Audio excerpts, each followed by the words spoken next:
Well, it is with great joy, and I feel like it's such a privilege and an honor to welcome Dr. E to the video podcasts, and he brings such a unique viewpoint to recovery, to ministry, to people's lives, and I think I have known about you and been, popped into the church here and there for over a decade, and just love what you're up to right here at Sanctuary Church. The melding of recovery and ministry is deeply unique, and also just the piece. Most of the people that I work with struggling with pornography or sex addiction.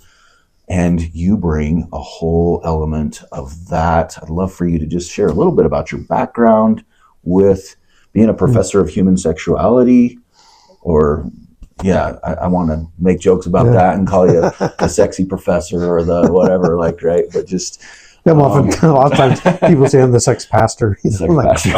I also teach the word too, but yeah. Love that. But welcome, and what a privilege it is to be a part of your podcast, and John, just to be a part of your journey, your life, and watching how God has been growing your influence in the lives of many men, but also couples and just people who, some of them sexually broken, some of them just find their lives broken in different ways, and you're one of those situations of a person who has lived out God's redemptive story, and that what I value too about what you do is the merger of therapy and ministry and faith.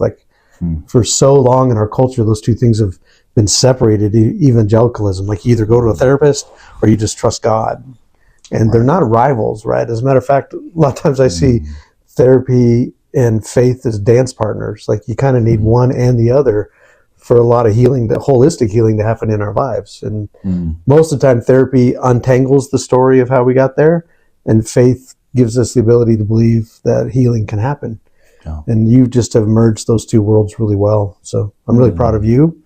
Well, I'm thankful that you and I get to work with a lot of people together, and to sit here and be a part of this podcast. I hope it does some people some good. Yeah. So thank you. Yeah, I use this acronym a lot on my bio, that faith, sex, and addiction tend to swirl around my life like a twister in a cornfield. It's just always been feeling a little bit chaotic because I have been both academically professional and in the ministry, and dealing with my own recovery stuff and dealing with a lot of other broken people's lives. And it just kind of swirls around me, and certain things just pop out at certain times. And sometimes I'm doing a lot of faith stuff. Sometimes I'm doing a lot of trauma work. Sometimes I'm doing both at the same time. And a lot of that journey started when I got my degree, my PhD at Oregon State University.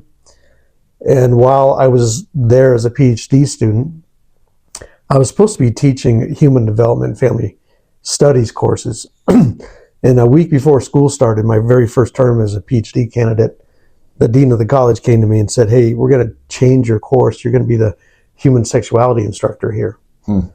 And I was like, "What?" And I had taken, as an undergraduate, I had taken human sexuality at another major university. The professor had us spend a week evaluating porn films, and it just, so much of it felt so inappropriate for where I was even in my faith back then. But I knew the dean wasn't giving me a choice. He's like, "If you want to have your full ride scholarship here, you need to do what we're asking as a teacher." So I started that class a week before. I had no notes. I had nothing. Wow. The former professor had taken a different job and just left. And so the dean had said, "You can have this professor's notes if you want." And I was paging through them, and just, I don't really know how to say it graciously, but she was a militant lesbian. And I had lots of friends who were LGBT, so I'm not making statements about that. It was more just the agenda was just constantly in there, just this sense of almost male hatred. I mean, I think she may have gotten fired, even though I said she took a different job. And so I was like, I can't use these notes. And so my first term, I just remember I sat down before class started, and the class was 25 students, so it wasn't a big class. And I just sat down and I prayed that prayer of Solomon. Like, God, I have no idea what I'm doing. I need your help to lead your people. And that was really about it. And by the time I finished that prayer, a couple of students walked in, and I was sitting at one of their desks. I was just sitting in the classroom, not even behind the prof desk. And a couple of them came up and said, "Oh, you're taking this class too?" And I'm like, "No, I'm actually the professor." So I got up and I basically did that thing that professors shouldn't do. I put together lectures straight out of the book the night before, because I was doing my own doctorate work too. So, but I'll tell you, that first term, God just gave me favor. And I ended up having the highest evaluations of any professor in my department that year. And it was just because God gave me grace, because I'd asked for it. By the time I finished at the university, I had the second largest class at the university, 250 students a term. We used to have to meet in the school's movie theater. And so, which was crazy, because then my lectures were up on a movie screen. And when we did anatomy and physiology, those were really big pictures. But that started this journey of really understanding sexuality from a psychological perspective, sociological perspective, and physiological perspective. And so I was growing in that world.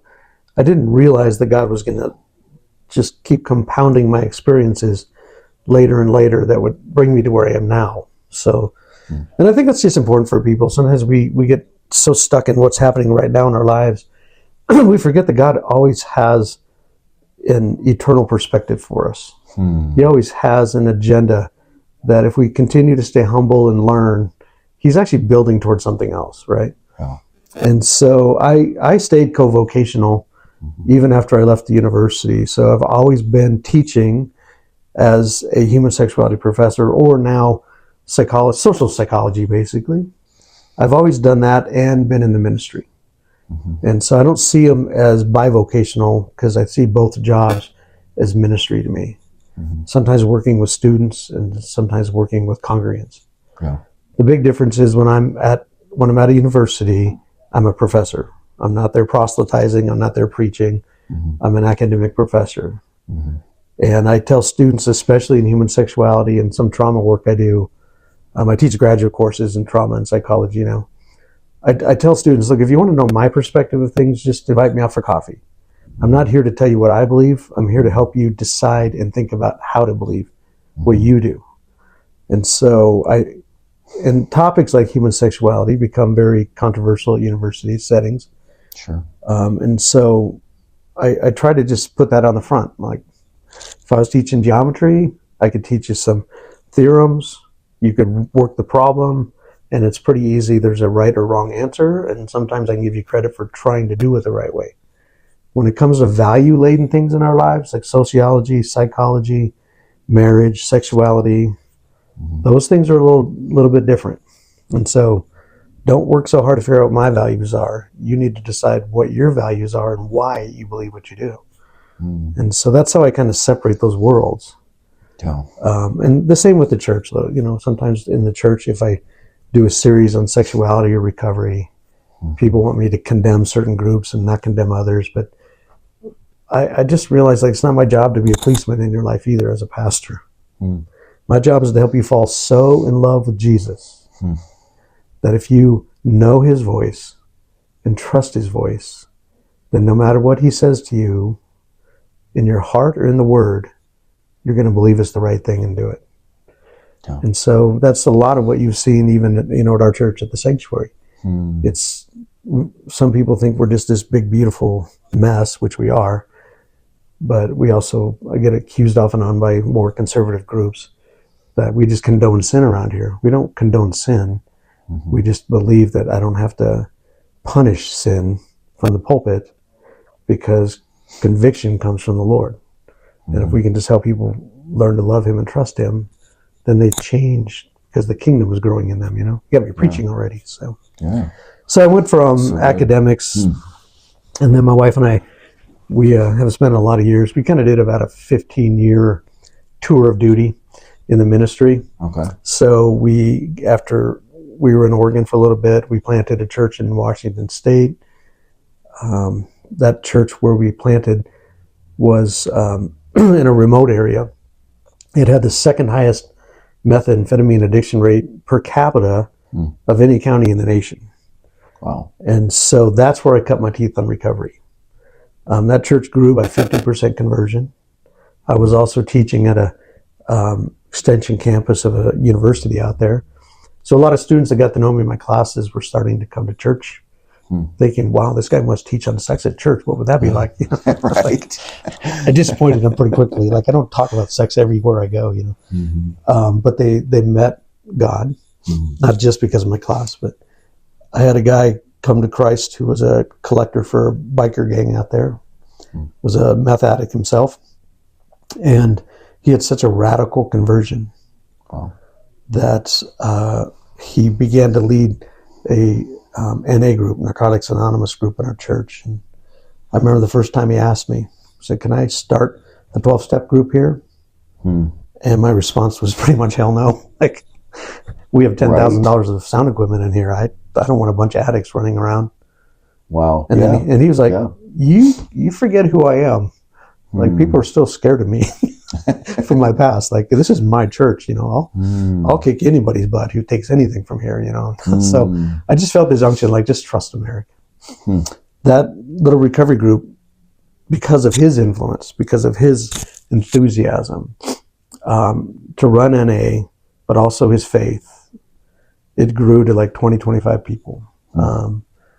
And he came to me again and said, look, you know, for some people, doing a afternoon group doesn't work because they're working. Can we start another one in the evenings?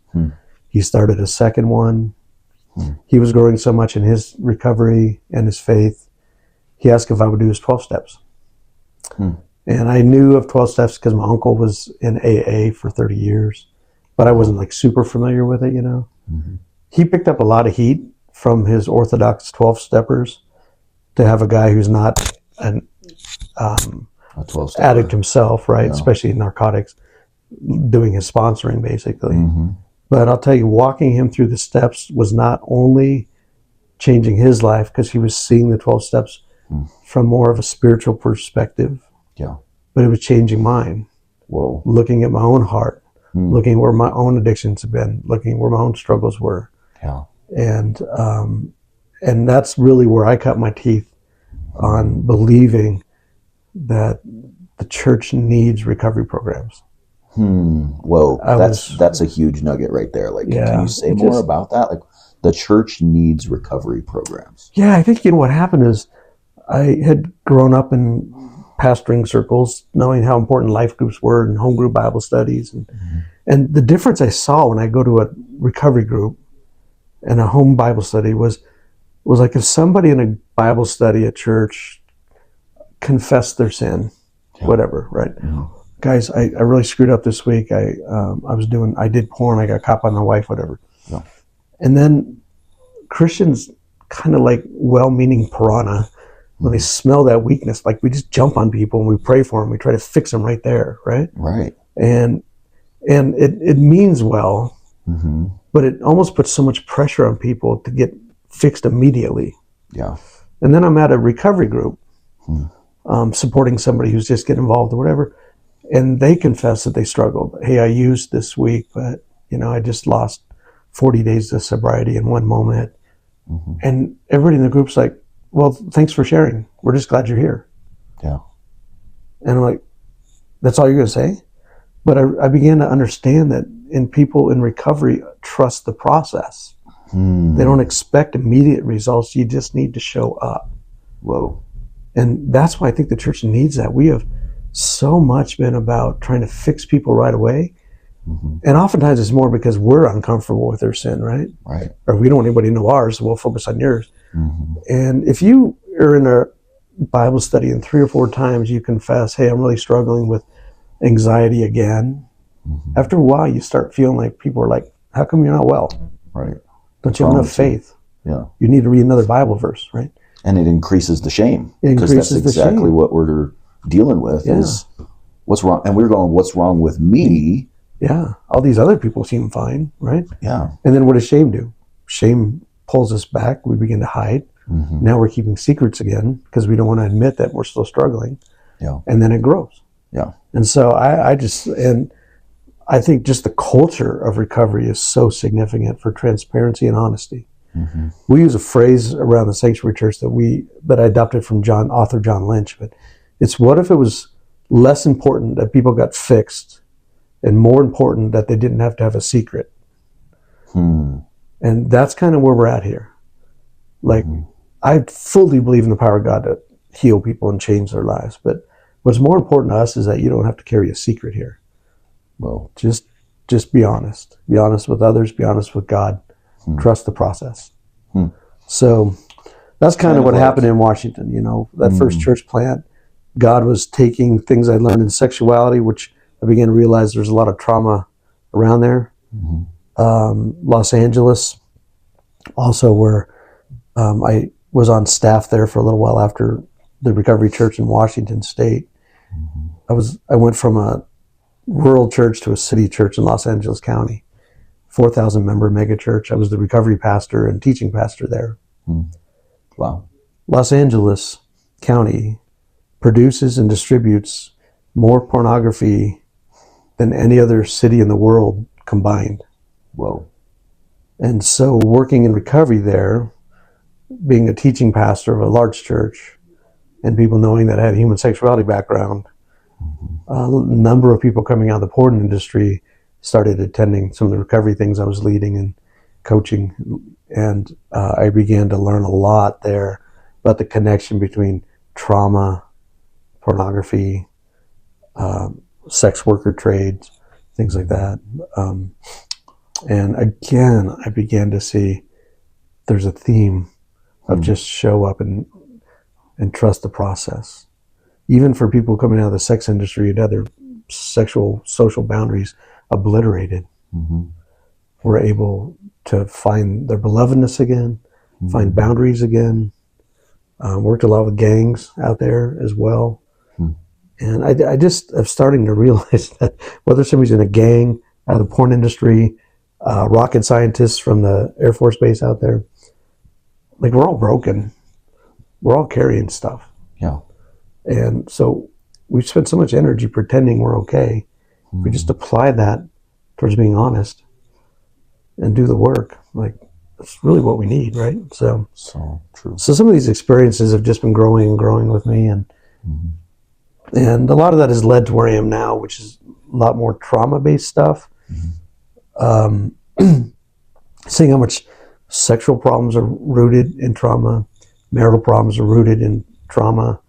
A lot of times it's trauma based around childhood experiences, and so just kind of learning a lot about people. I'm still growing, still healing in my own life, and I guess that's why I like hanging around people like you. We all kind of trust the process, trust the Lord, understand that important dance between a professional and faith, you know. And so such an incredible crossover, you know. Tell me more about the trauma and addiction, trauma and pornography. What do you see as that connection? What does that look like in your mind? Yeah, I think as a counselor, as somebody who's worked a lot with addicts, part of the problem is we focus on the behavior, right? And we all have begun to understand now that the addiction is a symptom. Yeah. And if we keep focusing on the symptom, we don't deal with the cause. And people can trade one addiction for another because it's a way of coping, right? It's usually a way of coping with some kind of pain. And sometimes that pain, it's not always deep-seated trauma. Sometimes that trauma or that pain we're anesthetizing is just loneliness, right? Yeah. So maybe at its core, I began to realize that as human beings, we are created by God for connection. And that, I believe, comes from our image-born identity. We're created in the image of God. God in the Trinity, Father, Son, Holy Spirit. At its very core, the God that we know is about connection, intimacy. And so when we have fractures in that connection, sometimes by things we have done, oftentimes by things that have been done to us, then we shift from connection to protection. We need a way to not get wounded again. Neuroscience shows it in our brains. Psychology and counseling shows it in our hearts, our emotions. And we're holistic people, even in our spirits, right? Yeah. And so we just move towards protection, and we protect ourselves in all kinds of ways. And sometimes pornography is a pseudo connection. So I can connect to a drug, or I can connect to an image. I can connect to a food. I can connect to a video game, whatever it is, that for a moment it relieves my pain, and it's predictable. Yeah. Two things that we need in relationships. In healthy, life-giving relationships, I need comfort and nurture. Like, I need to know that the real me can be seen and not harmed. And I need predictability. So kids that are raised in chaotic homes grow in all kinds of attachment issues, right? So, and a lot of those come with connection. Either unpredictable homes, I don't know if I can trust an adult to be there or not for me as a kid. I got to just take care of myself, right? Other times, I know I can't trust other adults, and so I'm for sure going to just take care of myself. And that can be ambivalent attachments or avoidant attachments, whatever. But we're all designed for secure attachment. We're all designed to have intimacy. I believe with another person or a few people, friendships, with God, our Creator. We should be connected too with creation itself, right? And those get all fractured. So good. Yeah. That's some powerful insights. And what do you feel like is you've seen most helpful in helping people to heal their trauma wounds? Yeah, I tell people at my office, look, I just lost my magic wand. Normally people come in, I just wave a wand over them. Life's all better, right? But there just is no magic formula. True. And so, I mean, one of the first things I try to encourage people is you are braver than you think because you showed up. Okay. There must be something inside of you, no matter how desperate your life is right now, that had hope. Yeah. That maybe things could get better. Yeah. And so, I mean, that's one of the first things I think I see, in helping people overcome addictions. I think there's some academic themes, and there's probably some just themes I've seen through experiences, people's lives. But one of those is just being brave enough to admit I got a problem. I mean, step 1 of 12 steps is something everybody at some point has to deal with. Yeah. Part of my life has become unmanageable. Yeah. Like, just admitting that is a pretty brave step. Yeah. And I think I saw some research recently on marriages. The average marriage struggles for 7 years with one issue before they actually see a therapist. Whoa. 7 years of something just constantly being unmanageable before they can admit we need help outside of ourselves. Wow. I would assume there's research out there. I haven't read it, but like, how long does a guy deal with addiction to porn before they actually seek help? Right. I think in our experiences, most time it's when you get caught. Yeah. So maybe it's 2 years, maybe it's 10 years. I don't know. But what if I didn't have to get caught in order to get well? Right. Right. What if my struggle with anxiety, like, that becomes unmanageable? What if I just got help and not waited 7 years before I did? Right. Because most people I know that have walked through redemption and recovery, when they're experiencing new life, new freedom, new purpose, a lot of them just say, why didn't I do this earlier? Yeah. And it seems like the earlier you do it, the less messes you have to clean up. So, yeah, so I think that's one of those things. There's not a magic wand, but there's a process. And two things I think need to happen is safety and structure. Yeah. We've got to feel safe in the process. And that's where some churches, I don't know that they're really safe places for people to express their wounding, their hurts, their struggles. Maybe sometimes because of the religious pressure we put on them.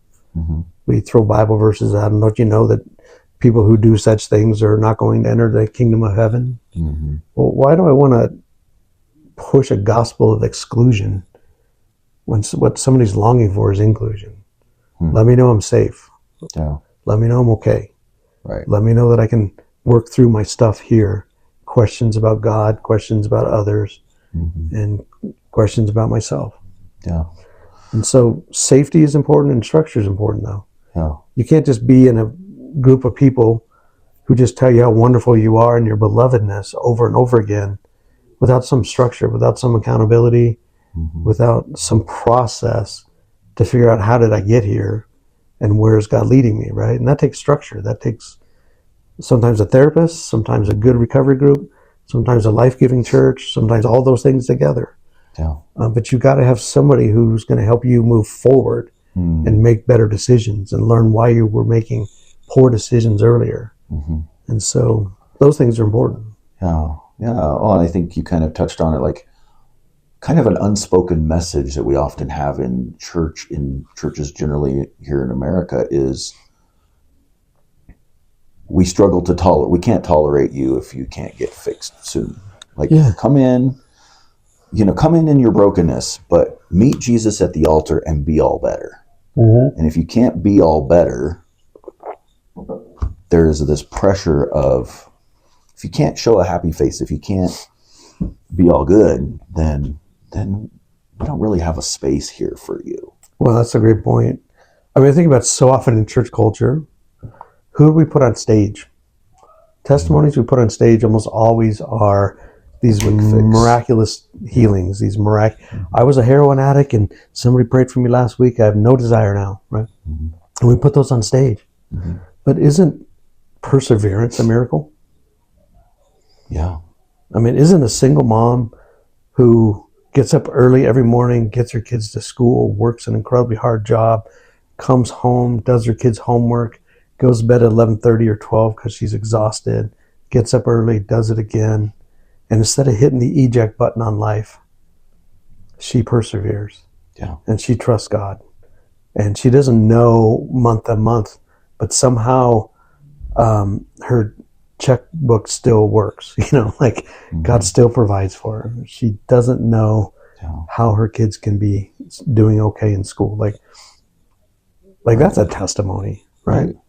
And so I think if as church leaders, if we would take a little more time to honor perseverance, to honor struggle, to honor, celebrate, and this is again one of those things that happen in a lot of 12-step programs, and celebrate recovery. When I say 12-step, I kind of mean generically. Celebrate recovery, Overcomers Anonymous. I've been and seen about everything now. Just a program, a structure. But one thing that they're usually pretty good about is celebrating people's perseverance. You just got your 5-year coin, and everybody's as excited about 5 years as they were about 30 days. Yep. Right? Exactly. And let's just celebrate each other. And I don't know that, in a church it has to be done on stage all the time. It needs to be done with a few trusted, meaningful friendships around you. And that's what keeps us going. Yeah. Yeah. So, well, you talked about earlier, just like showing up, you had a relapse, but you're back. You're back. Yeah. I see that at the recovery center I work at. It takes a lot of courage to walk back through those doors and go, you know what? I really screwed up again. I thought everything was good, but exactly, I'm back again. And if it takes 10 times, but they have 10 times they have a place of hope that they can return to and not be okay, how powerful is that? Yeah. Yeah, that's so true. And how do you embrace people, like, say you've worked with them for a year, they kind of went off for a while, and then they come back to you, and they're like, man, I'm right back where I started. Yeah. What's your approach to that? I mean, I think in the past, when I didn't really have a lot of recovery experience, it was kind of like really show a lot of disappointment, like, are you ready to finally make a change? Let's go, right? Right. I think now it's more like, wow, you're here. You could have been in a ditch with a bullet in your head, which also happens to people in recovery. Yeah. And I go, whoa, you're here. I'm so glad you're here. Yeah. It's good to see you. How have you been? Tell me your story. What's going on? Maybe dive in at some point, maybe I'll see him a few times and I'll be like, what do you feel like, was different for you this past time? Well, I had 90 days of sobriety, or I had 2 years of sobriety, and I made some good progress. Awesome. Way to go. And then this happened. Mm-hmm. Mom died, whatever, right? And you go, okay, well, you're back in the saddle again. Good job.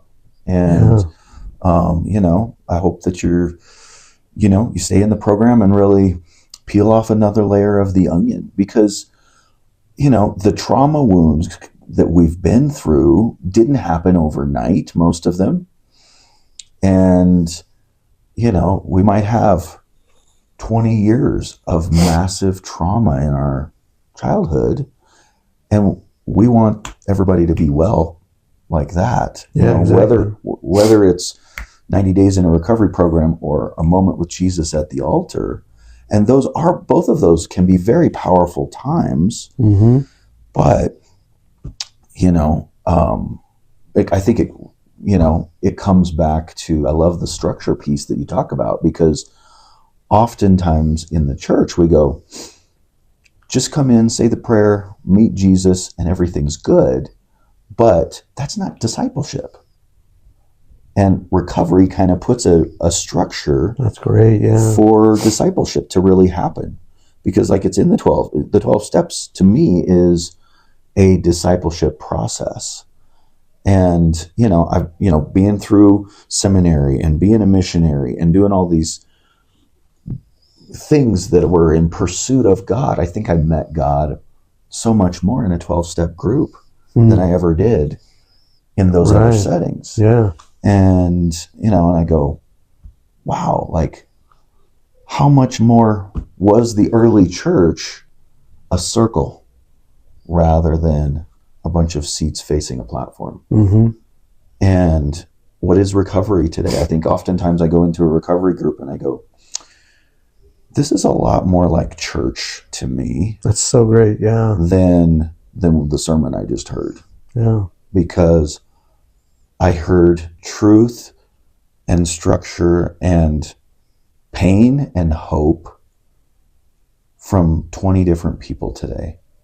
And each of them spoke a different piece in my life. And I mean, that's what Bible is that's what church in the New Testament was let's share a scripture and everybody come with a scripture and a song and we all encourage each other.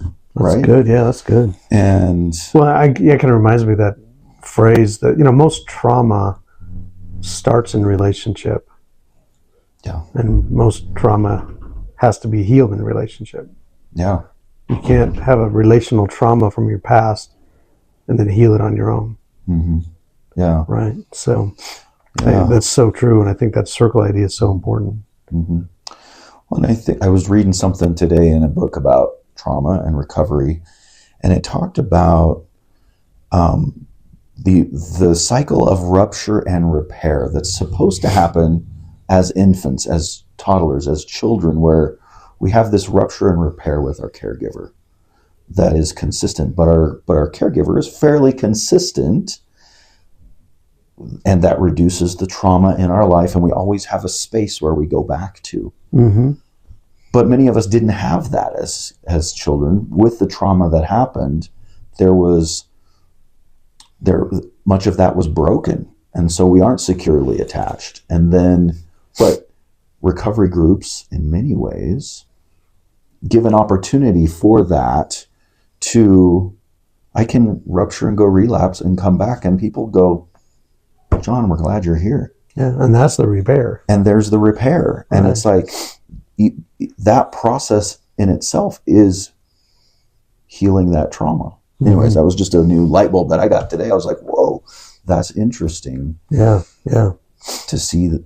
I mean, and that can happen with a therapist. That can happen with a pastor that is open to somebody making mistakes and coming back. Mm-hmm. Making mistakes and coming back. And I think, how much is Christ that way? Where it's like, yeah, we do fall off the rails in our relationship with Christ. And he is always welcoming the prodigal back. Yep. Again and again and again. Yeah. And he's never like, okay, that was the 7th time, that was the 10th time, that was too much. Mm-hmm. It's always a open door.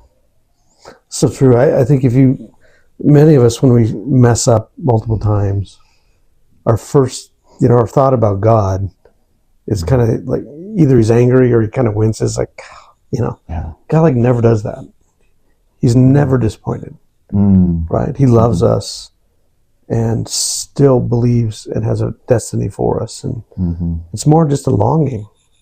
Oh. More like, we go a certain direction, we make bad choices, and yet the grace of God is really about longing. It's about connection.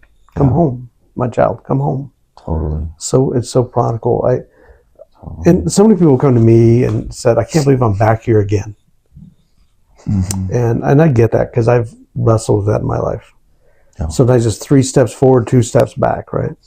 And one time I was struggling. I remember one of my mentors, his name is Dr. Sakina. And he has a doctorate in theology. He speaks fluent Hebrew and Greek. But he's also a native Inuit from Alaska, one of 5 chiefs up there. Wow. And he doesn't live up there now, but anyway, he's just, with his background and seeing the scriptures through a Hebraic lens and a tribal lens is very different than a Western lens. Yeah. Anyway, one day I went to him and I said, Sakina, I am so frustrated. Like, how did I get here again?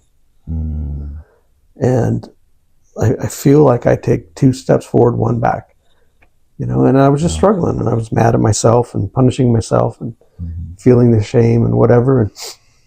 And he goes, what do you mean you're back there again? I mean, I'm back here again. He's like, no, you're not. And he goes, this is your problem. He said, Eric, when you think about your life, you think about it in a Western lens that is moving from point A to point Z. You talk about steps, you talk about moving forward and backwards. But it's, in this, how he quizzed me, he said, when you hear the verse, when God says, I'm the Alpha and the Omega, what do you picture? And immediately I picture a straight line. Right, yeah. And he said, but in the Hebrew, that wasn't the point. Alpha Omega means there is no beginning, no end. It's more like a circle. You can't define the start, you can't define the finish. And the same idea, when you hear this idea of God leads me on paths of righteousness, what do you picture in your mind? And I said, well, oftentimes I picture when I'm hiking and I'm on my way to a destiny. Because there's your problem again. Take 2 steps forward, 1 back on a path. But the reality is, you are not the same person that you were a year ago when you dealt with this. And so you may be experiencing the same behavior, you may be experiencing the same anxiety, but you are different because you've been here before. Wow. And so if you looked at your life more spherical, you come around to this point again, but you are a different person, you see it different, you're at a different point on the mountain. God is moving you round and around. He will work on things in your life until ultimately you look like Christ when you're done. So good. And the fact that you're back here again just means he's still working on you to look like Christ. And he's going to chip off another little part of you. Yeah. So you don't go back in time. You just continually to go forward. Yeah. And I think that's a helpful thing for people to know. Like, instead of just giving up, like, oh, I looked at this image again, I went to this website again, nothing's changed. Right. No, things have still changed. Yeah. The fact that you're saying nothing has changed tells me that you're well aware things have changed. Yeah. And so those are important pieces of just, again, working out our faith journey and the trust in God's redemptive process, trusting in a power greater than ourselves. And when we realize that there is a power greater than ourselves, and it's not just myself that's back here again, right?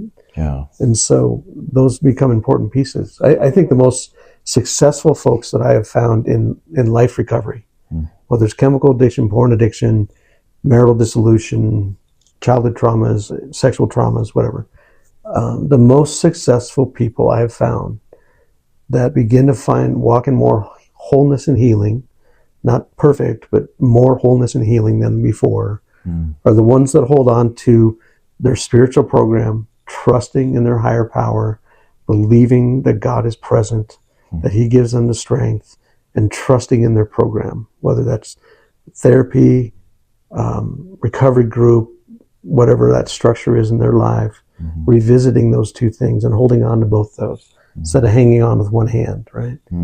One hand is better than no hands. You're going to fall. But Yeah. I just have seen it over and over again. So you said holding on to God and my identity in Christ and my connect with Him, and holding on to a structure, Yeah, a recovery some kind of structure, program, right? Staying connected to a community of people. Sometimes that structure. And I fully believe in all my heart, my Lord and Savior Jesus Christ is my higher power. Yeah. But there are powers also in people's lives that are higher than themselves. The power of a group.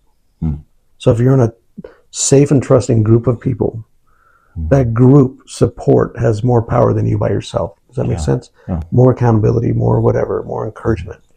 10 people encouraging me tends to be stronger than me trying to disencourage myself. Right.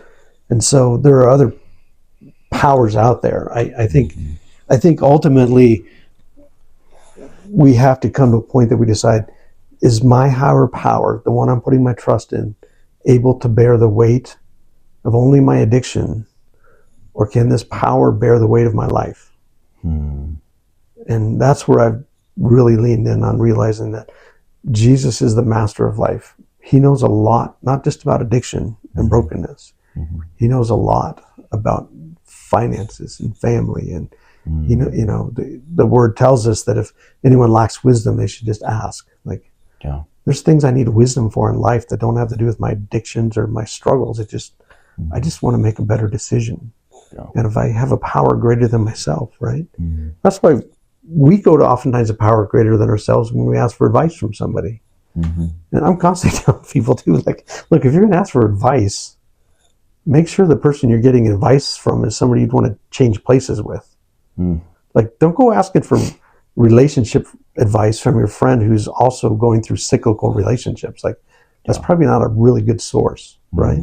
Go to somebody you've looked at their life and go, I want to someday have a marriage that looks like that. Then go ask them for advice.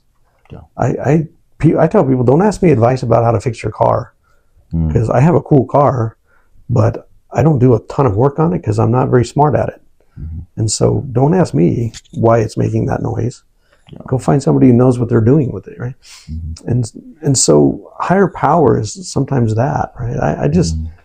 And so ultimately I've found that I want to trust my higher power, not just with my recovery program, but my life program.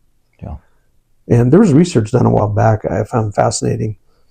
Actually, I don't want to quote the two universities that did it because I might misquote them, but they were high-end universities. But there was research being done on the 12 steps and what makes it successful versus just going to a therapist for recovery, right? And both can kind of help you through things.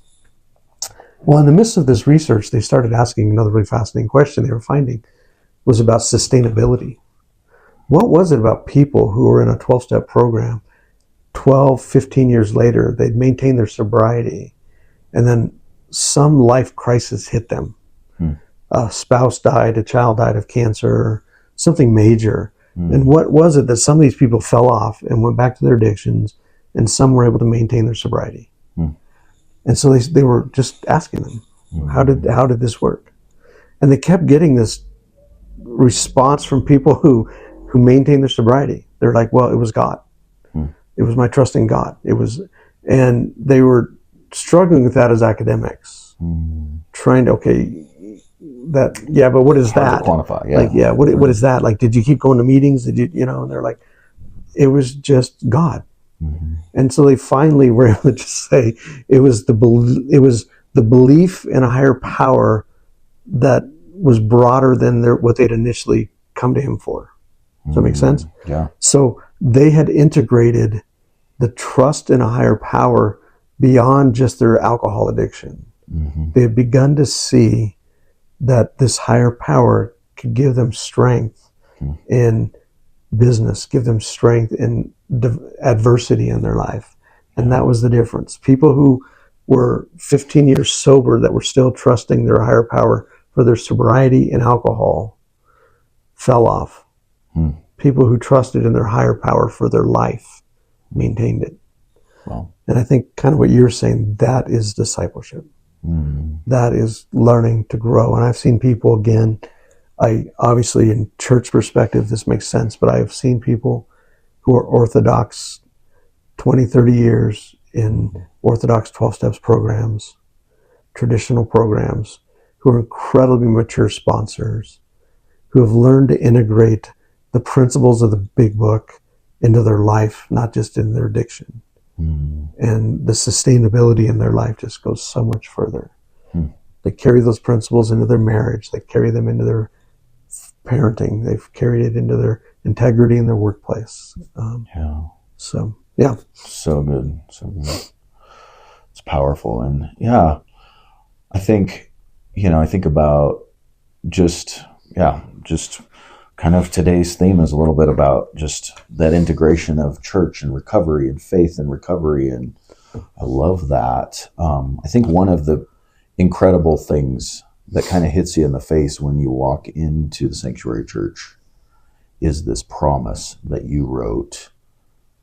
I don't know how, I want to kind of hear the story about it, but I also want to just read it out because, you walk into a church and, usually you expect a handshake, you expect coffee, you expect some good music, hopefully you expect a good sermon. Like those are all things that you kind of expect in a church. But you walk into the Sanctuary Church and you kind of go, this is the first thing that's read every Sunday. It's often read at other groups. It's powerful, and anyways, I want to read it here and have you speak to it a little bit of just the history of it and how you came up with it, because I've probably heard it a few hundred times, and I go oftentimes it just hits me again, and sometimes it'll bring me to tears because it's powerful. And but it just says, if you are a saint, sinner, abused, abuser, heartbroken, homeless, suicidal, lost, fearful, ADHD, liar, hypocrite, bastard, lover, whore, cutter, tweaker, alone, alcoholic, adopted, abandoned, addicted, if you're a felon, leftover, divorced, disillusioned, LGBT, old, young, cheater, wealthy, wise, poor, despised, infected, rejected, pierced and tatted, or just a misfit, you are welcome here. And then we always finish with a quote by Brendan Manning, because God loves you as you are and not as you should be, because none of us is as we should be. I'm so good reading that thing. I keep almost memorizing it because it's been 12 years. But we swap out words every once in a while and adjust it to the culture of our church. So it really sets the tone and the culture for the church to have this read. It's almost like a banner that goes over the church, and it's like, this is who we are. And part of that developed for a couple of things. One is I picked up the idea 15 years ago, even before the church started.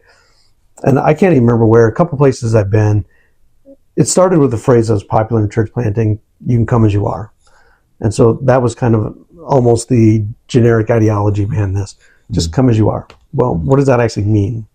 And then, I don't know, I was in one place one time that said, we love you whether you're a saint or a sinner. Like, ooh, I like that, And so I think I've kind of pieced it together initially when we started the church. But it was not wanting a mission statement. Because I've been hearing this from my friend Roland Smith lately, that he says, he's a professor at Denver Seminary, but, he says culture eats your mission statement for lunch. It's like, you can have whatever you want up on a wall, whatever great sounding mission you have, but the culture of your church is what really drives it.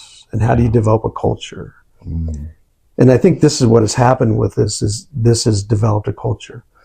Now, part of it also came out of Rick Warren way back when I was cutting my teeth on evangelicalist pastoring and the purpose-driven life, and then the purpose-driven church. And back in those days, a lot of the belief was you had to have a target population. Even in the vineyard where I grew up, John Wimber. I love and adore him, but I think mistakenly had bought into the sociological approach of church development that churches are homogenous. Like you got to go after a target group, either white urban professionals or, inner city youth or whatever. And that never sat right with my generation, and for sure not generations after me. Diversity is what matters, right? Mm. Rick Warren had also said in one of his books one time that sociologists have shown that the first question somebody asks when they walk into a church for the first time, it's not a theological question. It's not even a traditional question, like do they have choir or worship music? It's the first question somebody asks when they walk into a church for the first time is there anyone here like me? And that really grabbed me. And so when Cindy and I started the Sanctuary Church, part of our value was, how do we embrace this idea that you don't have to have a secret? That most of us, when we come into church, are coming in because we have a need, something in us, just we need a higher power, whatever. Even if a friend drags you there, your friend usually knows you need help. So when we put this together, it was just a list of labels that we all deal with. And instead of, and I picked this up for a while, other pastors were like, oh, why are you just condoning all that behavior? Why are you telling people a false identity? I'm not reinforcing a false identity. I'm giving people permission to feel what they feel, to know that this is what I struggle with, and to let them know God loves you anyway, right? The interesting thing that came out of that card, and you're right, our leaders, anywhere we go, first time we always read that, because it's not about the Sanctuary Church. I think it's about the culture of the kingdom. Usually the first word somebody picks up in there is who they see themselves as. Right. And we get people in our church like, oh yeah, I 12 of those. Right. Yeah, I'm a felon, I'm an addict.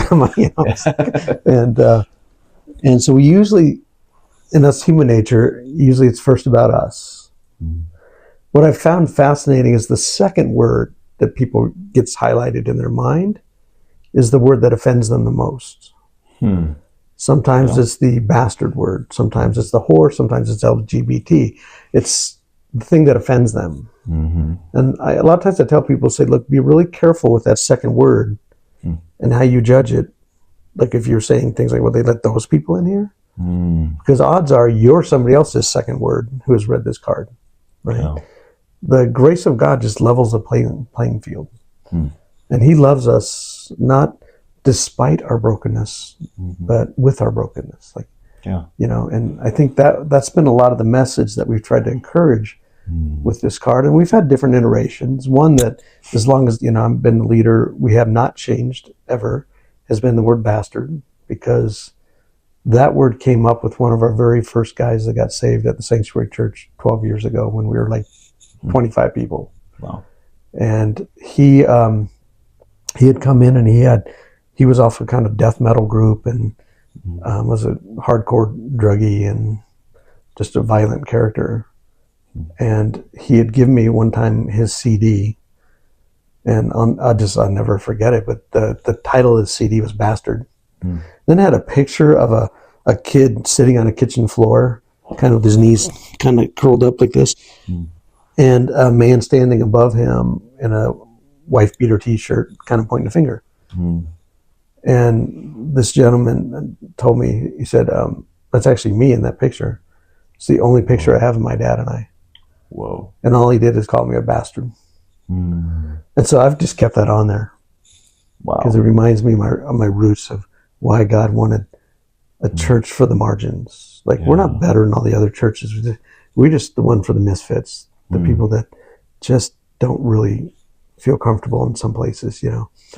And so we've kept that, but different iterations of this have popped up. We added felon last year because we're fighting so many felons are here, and that's one of the things we just address shame, right? You don't have to have shame that you're a felon. That's just part of your life. Abuse and abuser. I think the only one we ever took off purposely was, we used to say, if you're a lover, a bastard, a hater was one of them. Okay. And it was really cool. One of our young people challenged me one day and said, so you're saying if somebody is a hater in here, that they can be here? And I said, good question. That was kind of during the racial upheaval in our culture, Yeah.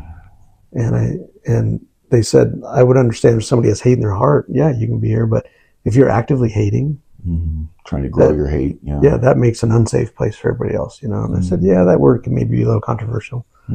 I can make it work both ways, but like, I don't want this card is about the sanctuary. Yeah. And so if people are afraid of that, like, it kind of made sense. So, but abuse and abusers can be here. You can't be abusing here because it is a sanctuary. Yeah.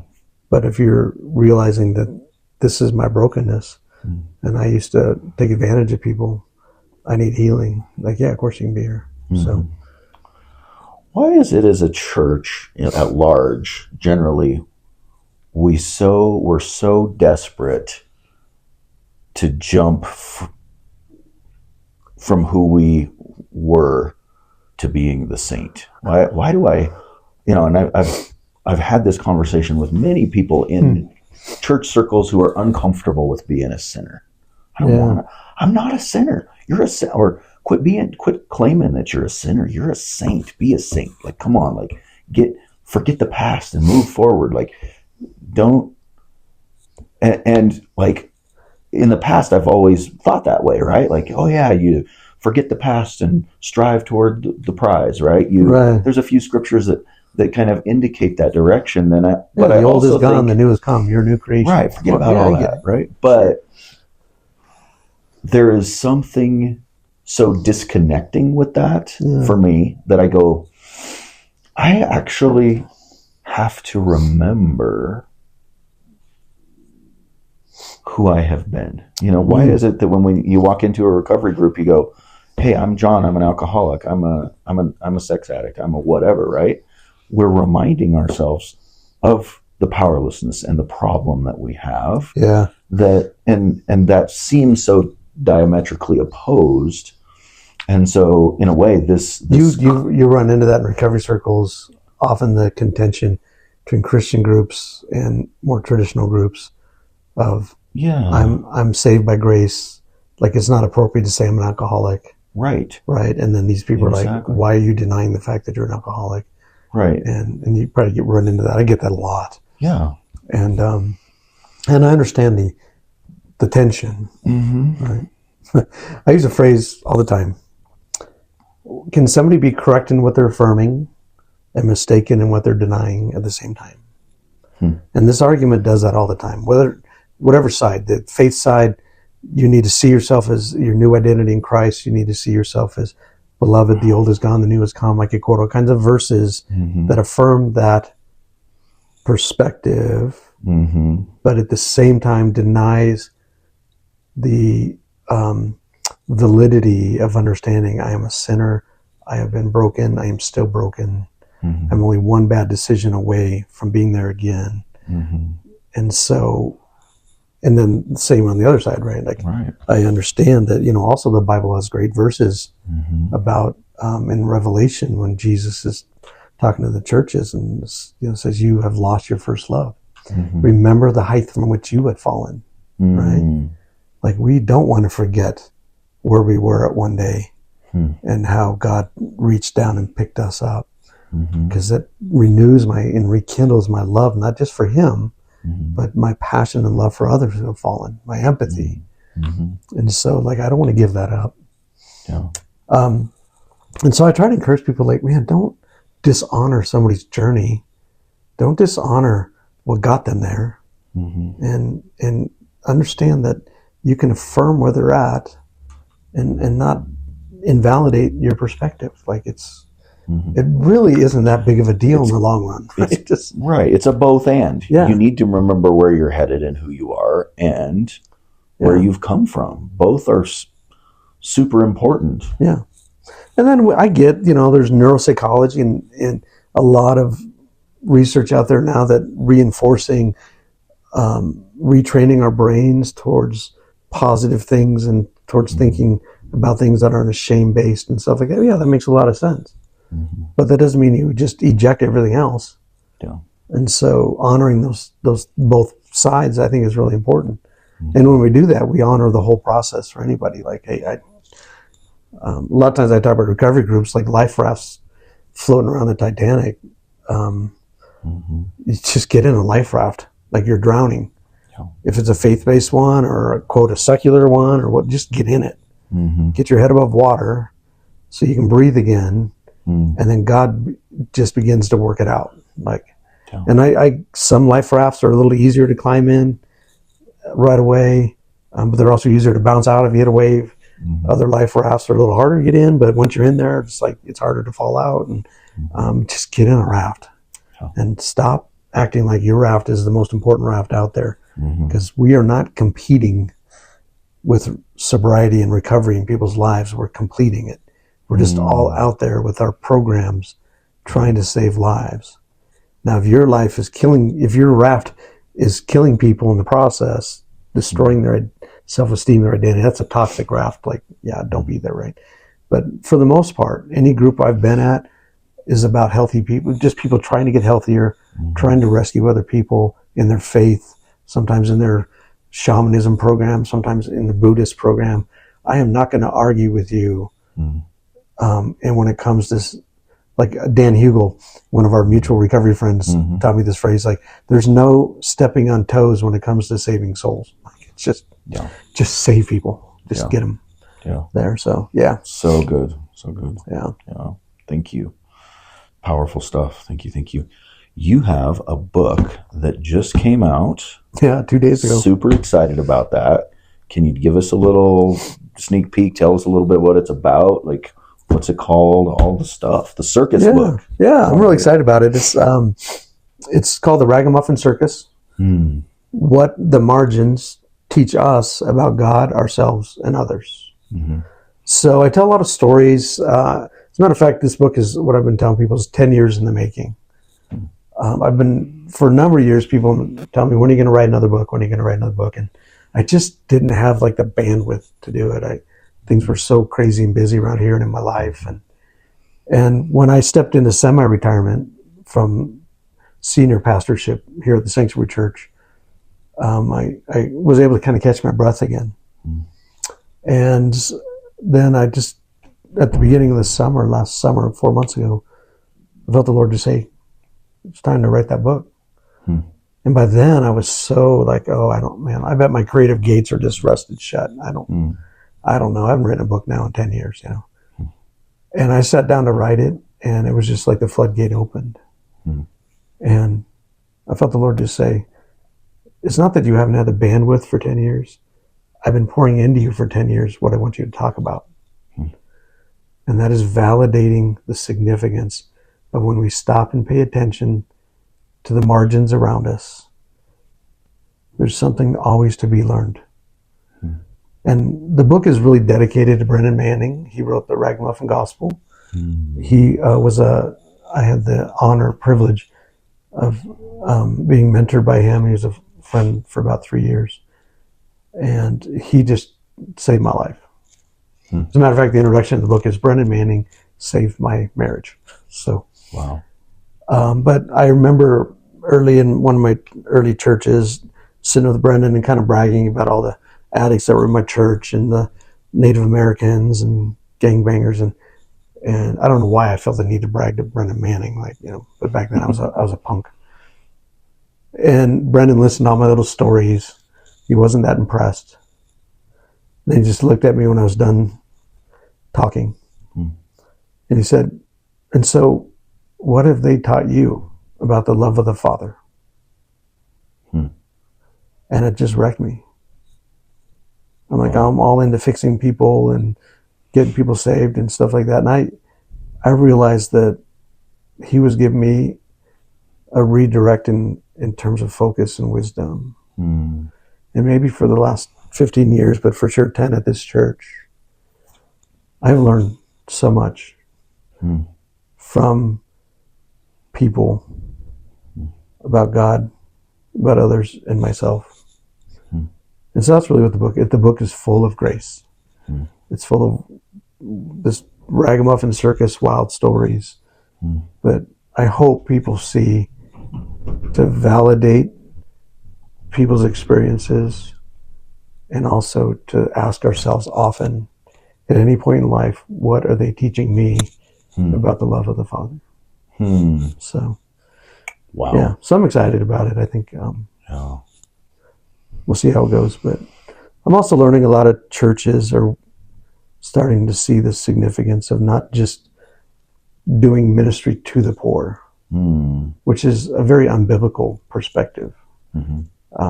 We're not supposed to separate ourselves and just write checks to the poor. Jesus never did ministry to the poor. He was a friend of the poor. Yeah. And that's been a value here, part of the culture. We feed 200 people every Sunday morning. Sunday, when church is all about work and performances, we say church starts at 9 a.m. when we're feeding our under-resourced neighbors, and worship starts at 10 when we all sit in the auditorium. And our ragamuffin team that has the cafe, they work really, really hard to know people's stories, to know them by name. We're not just doing them a service, they're doing us a service by sharing life together. So good. Yeah, so that's what the book's about, and I hope people enjoy it. Well, thank you so much. This has been so good. It's been awesome hanging out with you, John. I love these conversations, just, hearing some of your experience, and it's powerful to see that crossover of the gospel and recovery, and how, God is so at work, and we have a part to play in it. And it's not, doesn't mean there's all easy roads, but it does mean we can be in it together with other people that are struggling, and we can admit that we've got struggle ourselves. Amen. And I think that's powerful. And I love just thinking about Emmanuel, God with us. Jesus really didn't, he solved a lot of people's problems, but he was with us in the midst of it, Yeah, what a great thing just to slow down and meditate on. Yeah. Yeah. And it wasn't like he pointed his finger at the tax collector and said, hurry up and get it right. It was more like, hey, I'm coming to your house. Let's hang out. Yeah. And before you knew it, the tax collector was like, Jesus, I'm really sorry. I've really messed up. Let me get this right. Yeah. And oftentimes we want to swap it around and get it right, and then we'll hang out. He's like, no, let's hang out. And then everything else will work its way out. So good. I love working alongside of you and love things you're doing. And we're privileged to be a part of sharing with you all. Thanks for listening to so much of my blabbing. But may you walk in the peace, the presence, and the promises of Christ all of your days. Amen. Amen. Thank you.